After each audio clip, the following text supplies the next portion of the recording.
You've been in business 30 years, so like you say, there must have been some low times as well as the numerous well-documented highs. And I guess those low times are when keeping your nerve, retaining all of these principles and convictions that you're talking about, that's the hardest time. You've got to pitch then, and you might not have had a successful pitch in along several months or a year or whatever. Oh yeah, we've had. Have you had moments where either yourself personally or other people around you have started to lose their nerve with regards to all these things you've been talking about tonight? Well, you can get what we call dry runs. You have these, where you just, for some reason, it just isn't working or something like that.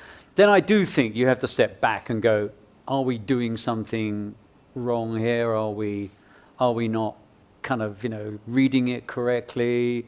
And actually, funny enough, that when we've been at our worst is when we've not pursued individuality, when we've not pursued difference, when we've not really made the client feel this is really a fantastic creative company.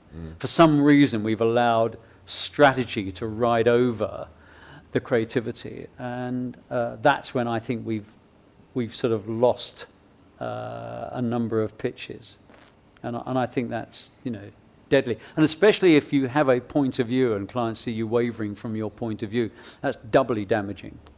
It really is. Tell us a bit about, what role do you play in pitches these days, John? Well, I still pitch, I love it. I think I always describe it as the cocaine of the advertising industry. It's the bit that, everybody... Cocaine used to be the cocaine of the advertising industry. Yeah. Well, times have changed. Times have changed, Now it's Perrier, sparkling water. But it is that sort of moment when everybody kind of focuses on that thing, and there's an excitement around it, which I enjoy. But I used to, when we didn't present creative work, it came down to me to talk about, I had to sort of get up and go, right, this is how I see it. And I could never rehearse. It used to drive Bartle insane. And he used to go, Hegarty won't rehearse. There's no point asking him to the rehearsal. Because everybody would rehearse. It would be so buttoned down. It would go. And I'd go, I'm going to say these 5 things, John. And he'd say, fine. Okay, good. Right, okay. But I just couldn't rehearse because I would have to go in and I'd have to do it then. Your powder had to be dry. I had to kind of go in and go. And also I used to sort of sit there and slightly read the meeting. Yeah. And kind of go, I know where this is going. I'm going to get up and just do this now. And the other thing too is for, again, why it's important to have creative people there, because they can get up and say things that, I never did anything off a chart. I'm chart blind. I'm dyslexic. I'm not dyslexic, but I claim I'm dyslexic. I can't read charts. I can't read financial charts. People put financial charts out. I don't know what number to look at. And they always round numbers up, don't they, financial people? So that number's not there. Oh, but we've rounded up. Well, you didn't tell me that. I'm desperately looking for 3.57. No, I rounded it up to 4. Whoa. So, but you can do, and that's why it's so important to have those creative people there who can just get up and say, this is what I believe in. This is what I believe in. And people find that very, they find that very refreshing. And the suits, if they sense the client like it, they go, he's a genius. Yeah. He's a genius. And if they think the client's a bit freaked out, you go, he's a nutter, don't worry. Don't worry about it. Yeah. He does that. He does that. But, he'll go back to his box. So don't worry about that.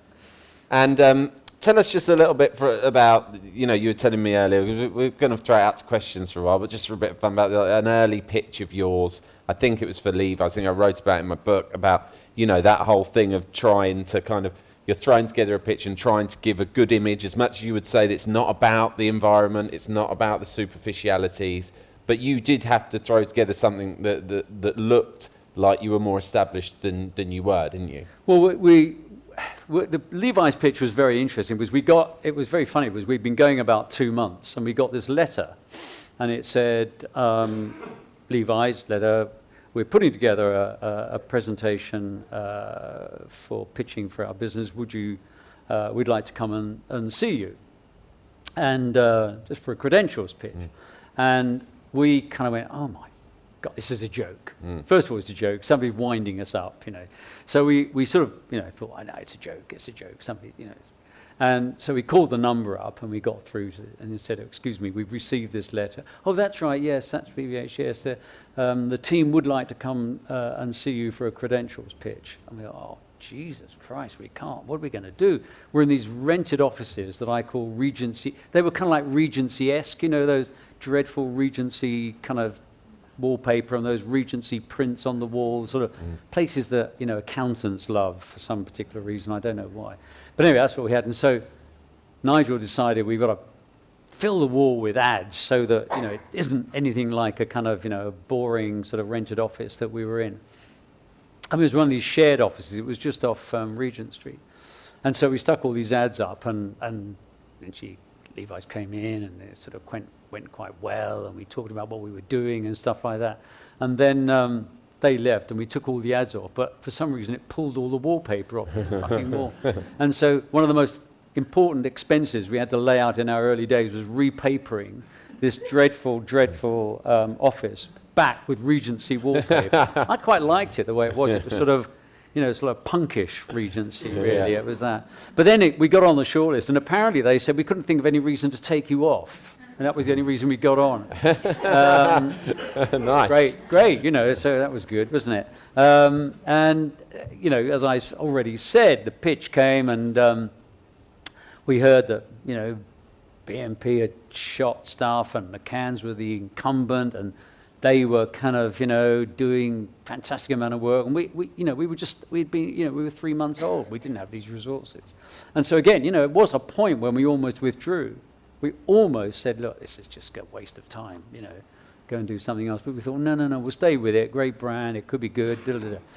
And we thought, we'll use this. We'll turn this into an advantage. We'll make it work for us. And what happened is we had got some offices sorted out. So between them coming to see us for the original creds and us doing the pitch, we'd actually got some offices sorted out, but it was being all erected, and with workmen all over the place, and, you know, so we thought, what are we going to do? And we tried to convince them that we should get the pitch at their place, and they said, no, we want to see you in your environment. Our environment is shit, you won't believe it. And so we kind of thought, right, what are we going to do? And we had these kind of rather cool OMK desks, and we had these fantastic Italian chairs that had just been delivered. Everything else was a complete mess. So we got rid of the builders, said, go away, don't come back for 4 hours, and we sort of cleaned the place up.